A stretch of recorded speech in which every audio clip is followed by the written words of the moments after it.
بسم اللہ الرحمن الرحیم۔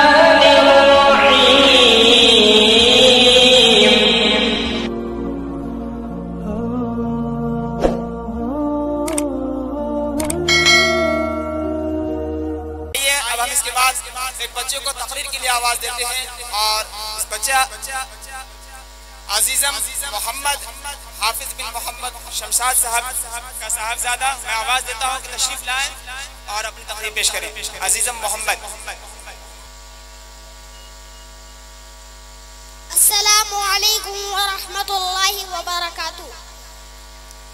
فضیلت قرآن نحمدہ ونصلی علی رسولہ الکریم، اما بعد، قال النبی صلی اللہ علیہ وسلم خیرکم من تعلم القرآن وعلمہ، صدق اللہ العظیم۔ میرے اساتذہ کرام و مکتب محمدیہ کے میرے ساتھیوں اور حاضرین جلسہ، السلام علیکم ورحمۃ اللہ وبرکاتہ۔ ابھی تو طفل مکتب ہوں، نواعظ ہوں، فرزانہ صدائے دل میں گونجی ہیں کہ سنا دوں حق کا پروانہ۔ یہ مئے دست ہے یا کوتاہ دستی میں ہے محرومی، جو بڑھ کر خود اٹھا لے ہاتھ میں مینا اسی کا ہے۔ حضرات، جلسے کی مناسبت سے جو حدیث میں نے تلاوت کی ہے اس کا ترجمہ یہ ہے کہ نبی اکرم صلی اللہ علیہ وسلم نے ارشاد فرمایا کہ تم میں سے سب سے اچھا آدمی وہ ہے جو قرآن کو پڑھے اور دوسروں کو پڑھائے۔ اس امت کے لیے سب سے پہلے جو چیز لازم کی گئی ہے اور جس کو ذرا بغیر قرار دیا گیا وہ ہے اللہ کی کتاب قرآن مجید۔ بے شک وہ اللہ کی کتاب قرآن مجید جس کے متعلق احادیث میں اصدق الحدیث کتاب اللہ فرمایا گیا، یعنی سراپا سچ سراپا خیر اللہ کی کتاب قرآن مجید ہے۔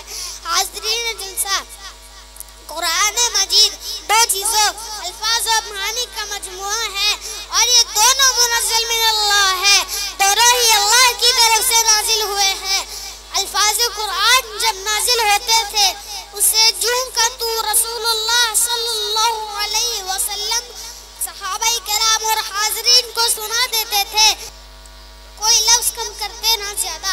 اس معاملے میں جس طرح آپ امین تھے اسی طرح معنی کے سلسلے میں بھی امین تھے۔ الفاظ کی طرح معنی بھی اللہ تعالیٰ کی طرف سے القاء کیے جاتے تھے۔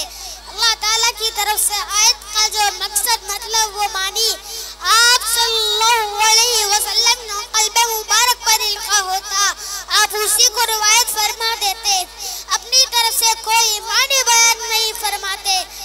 کسی فارسی کے شاعر نے کہا ہے، محمد ہرگز نہ گفتے تا نہ گفتے جبرائیل، جبرائیل لس نہ گفتے تا نہ گفتے کردگار، یعنی حضرت محمد صلی اللہ علیہ وسلم اپنی طرف سے کچھ نہیں فرما دیتے جب تک کہ حضرت جبرائیل امین اپنی طرف سے کچھ نہیں فرما دیتے، اور جب تک کہ حضرت جبرائیل امین